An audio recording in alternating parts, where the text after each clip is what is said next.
And here we go. Welcome back to episode 10. Oh boy, actually, I love saying that. I'm on the 10th one, and happy to be here with you guys again for another week. How many of you guys stayed unhammered for the week? Right in. I've got a lot of people writing in and telling me that they've been on this journey with me the last 2 months of the podcast. They've watched every episode, and they've all stayed unhammered. One guy didn't. One guy, well, I guess you'd say relapsed, and that's fine. He wrote it and said he was back at her the next day. So good on you, buddy. Keep the good fight going, as they say. Remember last week, you guys, I was talking about the promises, and that always gets me choked up. But anyways, so I said, oh man, I'm going to try and find that picture, right? So I went into my files and I just put in the promises and I started scrolling down. And for those of you that are listening and not watching, that's okay. But as I mentioned prior, when I was in treatment, I wrote down, they gave me paint and I went on this plaque and I wrote what I wanted out of sobriety. And it was the promises. And so there it is, if you can see it. The promises, Brantt, 2002, whatever it was, 2008. So I thought that was really cool that I was able to find that. I also kept a receipt, not a receipt, but it was a bank thing. Back then I was with, I think, the Toronto Dominion, and I kept my negative bank account thing where you're in the red, right? And I was in the red, I think, what was it, $200 and some. So I keep that too. Those are two really good reminders. Cheers, everyone. I'm going to have a sip of coffee again. Yeah, so as far as you guys being unhammered the last week, I have too. How was your program? Mine wasn't good. I'll admit it. For my standards, I've just, didn't make a meeting, which I don't recommend to anybody. I have had sort of a weird fucking week with everything. I go from, what do I go from? Coming back from Idaho and, like I said, having to get little caner and then going to Calgary, driving down to Calgary and doing an interview down there for hockeyfights.com, which is cool. I don't really get to talk about hockey fights, quite honestly. And, it was awesome. It was with Ryan Pinder and Jay Rhodesill, and I think we talked for over an hour. We had a great chat. But it wasn't just about the fighting. We talked about my life, which was cool. I like when that happens. Guys do a little bit of homework. And, anyways, I didn't make it to a meeting, but what I did do was the other things that I've done to keep me sober. And I've reached out to some people that have written me and asking me for maybe a little bit of advice. I've called a gentleman who I didn't know, and then I got on my knees again, however many times, 30 times, whatever it is, twice a day. I still do that. And the little guy now, he does that too, which is really cool. He's been watching Rocky lately. And my God, all these things that when I was young or growing up that I loved, motorcycles and Rocky 1, 2, 3, 4, 5, so. But anyways, my little guy's into it now. And it's awesome. He's got some punching gloves, and he's worn those fucking things out in 3-4 days. It's hilarious. But anyways, what I was gonna say is that I've been feeling overwhelmed. That's it. I'm overwhelmed with stuff, and I'm just trying to stay balanced and stay in God's will. And you know, when I get like that, I call a close friend and I talk to him, and I did that. So I have stayed sober, but my program wasn't exactly, you know, how it usually is when things are running a little bit smoother in my life.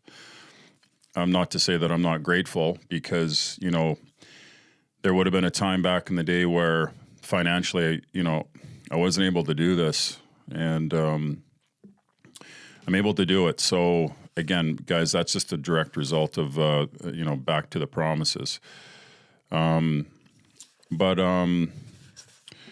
Yeah, so relating to that, you guys ever get thrown any curveballs in life where you're like, what the fuck just happened? Hold on, please. Another sip. You're like, you know, what? I thought things were going so smooth, and then all of a sudden, fucking bang, it hits you out of left field, and you're like, it's like your head spinning, right? And that happened to me this week, I guess. What is it? What day is it? I'm losing track of days. It's Thursday. And it happened to me in a situation that was fucking baffling. To me, it was just out of left field. Didn't necessarily see it coming, and it hit me. And I had to handle the situation where I was really heated, and I needed to, as I tell Kaner, take a time out. And I took a time out, and I'll be taking a permanent fucking time out from that one. But anyways, it was one of those ones where instantly I called a friend, and then I called another friend, and I called a sober friend. I called Sheldon, who I can always rely on, you know, and because I need to run that stuff by him. I'm like, am I crazy? Like he's like, bro, you did the right thing. You removed yourself from the situation. It had nothing to do with booze or drugs or anything like that. It was just a situation that, it was just odd. It was a curveball in my life. And have you guys ever had those where, you know, you're sort of rolling along and then bang, it hits you? And how do you fucking handle it? You know, I grabbed when I was driving back, I grabbed my 2-year sobriety coin, and I grabbed it and I started rubbing that fucking thing. And then I called Sheldon. And those are the little things that you can do when it comes to your sobriety and recovery. Okay, we got a question here. Let's put on the old 50-year-old blockers here, the old blue blockers. What's the question? How did you decide to write the book, and what did that process look like for you? Oh, that's a good question. I never really, I don't think I chatted about it that much, about the process of the book. But you know what? In 2008, when I went in, I opened up an old computer, and I started a document. I didn't even really know how to do that. I just went in and I wrote my journey, 2008. And I said, well, I'm just going to, you know, record some stuff, or not record, write down stuff on the computer. And I'm going to start from when I was 5 years old or 4. And everything in my life that I can remember, and especially the stuff that related to my mental health and my addiction, I'm going to write it. I'm going to write it down, and I'm just going to keep a log of it. And, you know, who knows where this goes? It's probably just a journal. So I did that for years. Did it for years, and a couple people kept telling me, "Hey, Myhres, like, why don't you write a book on this? You know, being the first player ever to be suspended for life from a sport, you know, for cocaine, from the National Hockey League, and your 5 rehabs and rebuilding your life with the LA Kings, and why don't you write a book on it?" And anyways, so I went in and I looked at all the stuff that I had. And I thought, now is the time. And so I started in 2015, the process, and then the LA Kings called. And then I got that job. And I'm like, there's just so much stuff in this book that in the original manuscript that I don't want to, you know, get out there necessarily when I was employed by an NHL team. And it worked out great. It worked out great because I was able to add that redemption part of making it back to a corporation that handed me a lifetime ban. How cool is that? So anyways, then when the job ended in LA, I got in touch with a guy named Nick Garrison, and he said, just send me what you have. And it was on I believe a Friday night, and he reached out to me on Sunday. He said, who helped you with this? Did anybody help you? And I said, no. I just said, I just wrote it. He said, you didn't have you didn't have a ghostwriter or nothing? I said, no. And I said, Nick, how I written this manuscript was as if somebody wanted to watch a movie.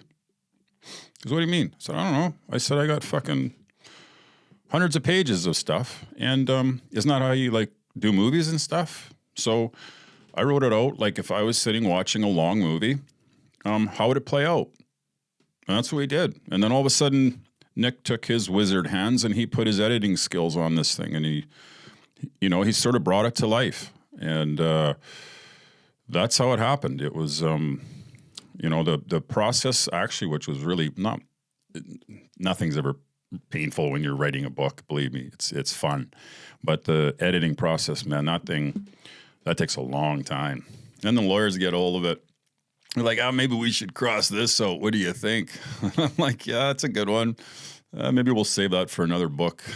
So we had a lot of things in there that we crossed out. Another question. What made you get sober? Ooh.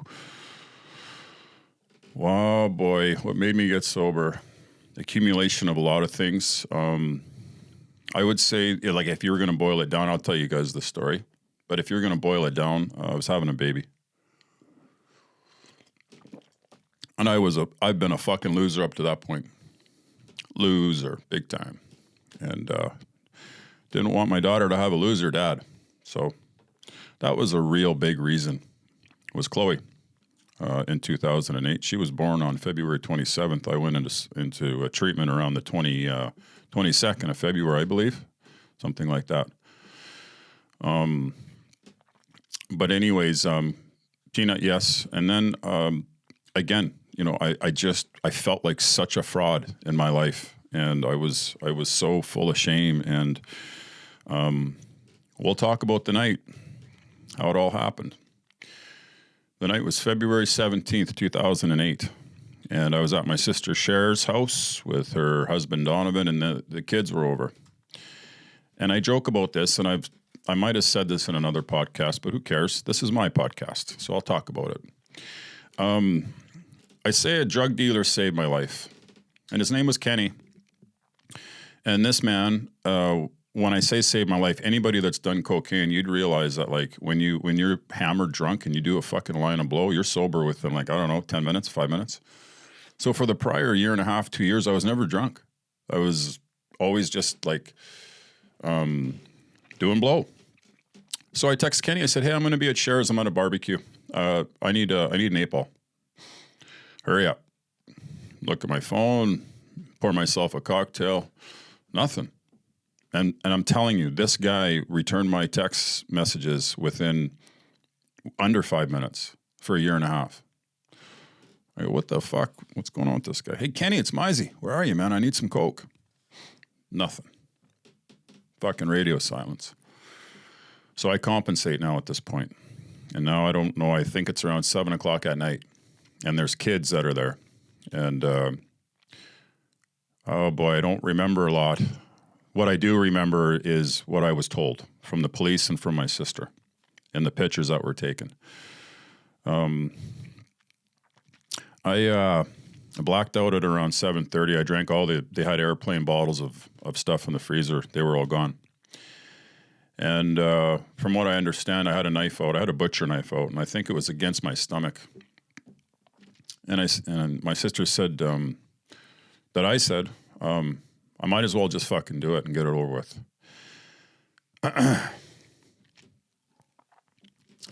So obviously I was struggling, and I wasn't doing well. I had her by her throat, and I had her by, I guess I wanted to fight her husband, Donovan. I saw a picture of the glass table that was picked up and smashed. The kids were hiding in the bedroom upstairs. And at that point, Cher had no choice but to call the police. So now it's 2:30 in the morning. And what I do remember, I snap out of it, and I fucking snap out of it with two cops on my back in the snow in the middle of fucking winter. And I look back, and I see my sister Cher, and she's crying big time. And I said to the cops, I'm like, that fucking bitch got me arrested. What is she thinking? He go, whoa, Mr. Myhres, you have no idea what you did to that house. We want to press charges. She doesn't. She wants us to take you home. So as I'm handcuffed in the back seat, I go home to my apartment where the rent was due and we were getting kicked out. And then I got into bed, and then my next memory is I woke up in urine, and I couldn't get out of the bed to go to the washroom. I was so drunk. And so I woke up with piss and ramen noodles near me, so I must have had a little feast. And then, as they talk about it in the book, a spiritual shift happened for me that morning. 2008, February 18th. And I got on my knees and I said, Dear God, I said, I've prayed lots to you, but this one's different. And if you could please reach your hand out this one last time. I promise I'll do my part. And I need some help because I can't keep going on this way. And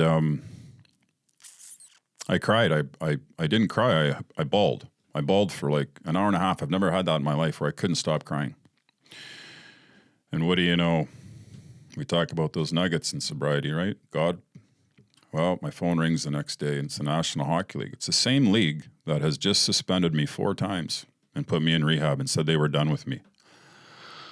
And they gave me a ban, lifetime. And they said, it was Dan Cronin, and he said, are you finally done? And I said, yes. And he said, are you willing to do whatever it takes to stay sober? And I said, yes. And he said, well, you need to get on a plane then because we're sending you to Oregon. And I said, for how long? And he said, it doesn't matter this time. It doesn't matter. Just get on that airplane. And Pino was going to be born 5 days, I think. Why I'm bringing these stories up, they make me emotional. But it is what it is. So, oh well. You don't like it? Don't listen. Yeah, she doesn't get on the plane. There's no father for her out Stockholm. So I got on the plane and I went to Oregon, and I stayed there for a long time. Another nugget every month. So I thought I was leaving after 30 days, and Larry Peterson, the guy that ran the rehab in Astoria, Oregon, came up to me and he'd put his hand on my shoulder. It's almost like God doing it. So we're going to keep you another month. So happy to stay another month in the treatment center. Then he came up to me again in month 2 and said, we're gonna keep you another month, Brantt. This went on for 8 months. And I was so grateful because I had nowhere to go.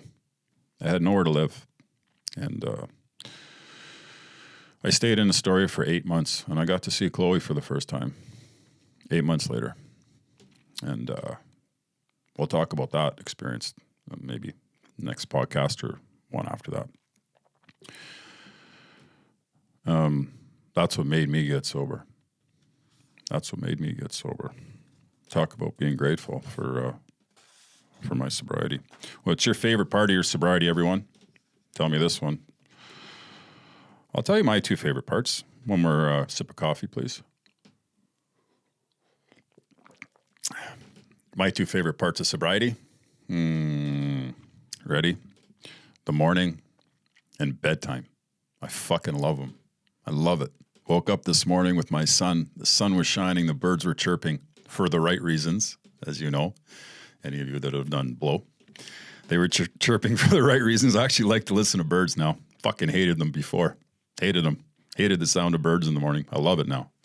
And then, woke up, get my coffee, right? 3 shots of espresso in that sucker. And then at night, I put him to bed, and I get a couple hours to myself, and then when I lay down next to him, I say my prayer, and I fall asleep peacefully. It's awesome. That's my favorite part. Why don't you guys tell me what yours is? So mine's the mornings and the evenings now, or bedtime. When I just talked to you about when I had a curveball thrown at me a few days ago, and the importance of a sober tribe, sober group, sober friendship. How important is it? To me, it's vital. It's as vital as the recovery meetings. It's as vital as the prayer and meditation. It's all intertwined. It's very important. And how many do you need in your tribe? I've got a couple. I've got two that are rock solid. Three rock solid guys that I could count on. Four.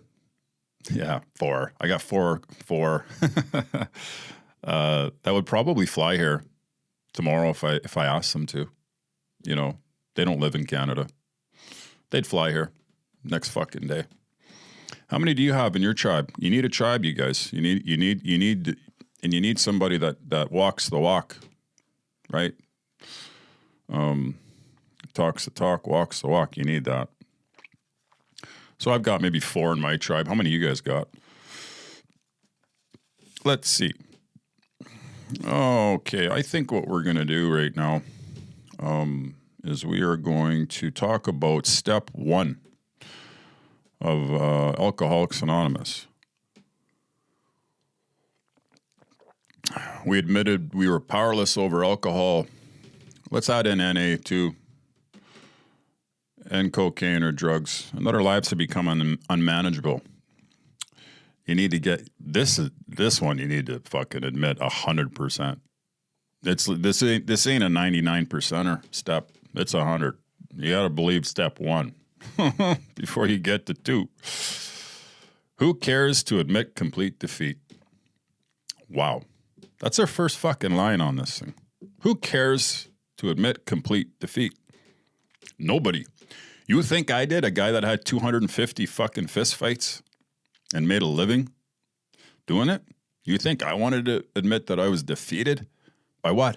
Something I can't fucking see. Oh no, I saw it. Remember?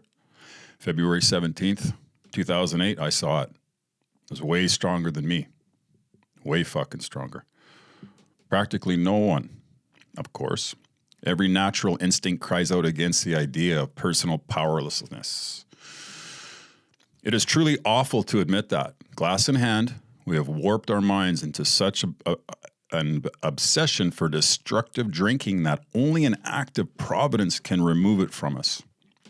Whew, we're getting fucking deep. I love it. No other kind of bankruptcy is like this one. Alcohol now become the rupture creditor, bleeds us of all self-sufficiency and all will to resist its demands. Once this stark fact is accepted, our bankruptcy is going. Human concerns is complete. But upon entering AA or NA, we soon take quite another view of this absolute humiliation. We perceive that only through utter defeat are we able to take our first steps towards libertation and strength. It's about surrender. Wow, it's about fucking giving that up to God, handing it over. You surrender to win. This is amazing. I love this stuff. Our admissions of personal powerlessness finally turn out to be firm bedrock upon which happy and purposeful lives may be built. Wow. Amen to that. We know that little good can come to any alcoholic or drug addict who joins AA or NA unless he has first accepted his devastating weakness and all its consequences. We'll end it with this last paragraph. until he so humbles himself, his sobriety, if any, will be precarious. Of real happiness he will find none at all. Proved beyond doubt by an immense experience. This is one of the facts of AA and NA life. Woohoo! That was awesome. Oh man, I love reading this stuff, you guys. Anyways, it's great. So we'll just keep going on step 1 next week. We'll keep rocking on this thing, and I guess I told you I'd share a story with you guys, an insane story. Okay, we'll talk about it. It's the Omaha, Nebraska story, where I was got sent down from the Calgary Flames. I was sober for over 2 years when I got reinstated from stage 4. Fought George LaRock, eye smashed, surgery, sent down Omaha to rehab the eye. It was Christmas time, and me and Carson German and Mark Giordano and I think Eric Nystrom and Brandon Prust, we were all going out for Christmas, and I was sober and I was driving, and I said, boys, I think I'm going to have a beer tonight. Mizey, no. You've been sober. What the fuck you talking about? Nah, I'll be all right. I'll be good. Just one. Well, as always, that one, turned into me walking down the streets of Omaha, Nebraska in the middle of the night in my underwear, trying to find Gio's house. I think it was Gio's house, yeah. Gio's. And I walk up to this door, and it's freezing out, and I'm in my underwear. And I said, open up this fucking door, boys. It's Mizey. I'm freezing out here. No answer. I said, if you don't open it up, I'm going to knock the fucking thing down. No answer. What do? I go back and I kick the door down. Kick through the door. I walk in my underwear, 6'4", about 240, because I was a pig back then. And I walk in and I go, this ain't the boys' house. This ain't Gio's house. I go and open the master bedroom, and these two people grab the covers and they pull it over their heads. I go, fuck me, I broke into the wrong house. Oh my God. I get out of there, walk down the street again. I think I find Gio's place. Gio, it's Mizey. My God. Let me in, I'm freezing. No answer. If you don't let me in, I'm going to knock it down. No answer. Kick his fucking door down. Walk in. I needed some air in the room, so I smashed his window. Get a little air in there. Got in there, bed, naked. Boys come flying around the corner, screaming their heads off. Mizey. Hey, boys. They walk in. Mizey, we just got stopped by somebody saying that some big guy walking around in his underwear just broke into somebody's house. They want us to call the cops if they've seen him. I'm like, oh, really? There you go. That was what happened in Omaha. One turned into my underwear downtown, kicking down the wrong door of a home. Fuck, man. So, I don't do that today. I'm going to finish my coffee. My little boy's having a nap because he's been boxing all day. I got him on that bag. He's been boxing. And we're going to have a good day. We're going to go swimming. Hope you guys have an amazing week. And hopefully you guys can stay unhammered another week. And I'm going to. And I'm going to, you know what? I'm going to get to a meeting, you guys. That's a commitment for sure. And I'm going to reach out to people that are struggling. And whether that's through messages that I'm getting. And I'm just going to try and stay dialed in. Hope you guys stay dialed in too. And let's keep each other accountable and have an awesome week. All right, you guys take care. Thanks. When it all goes slipping away, when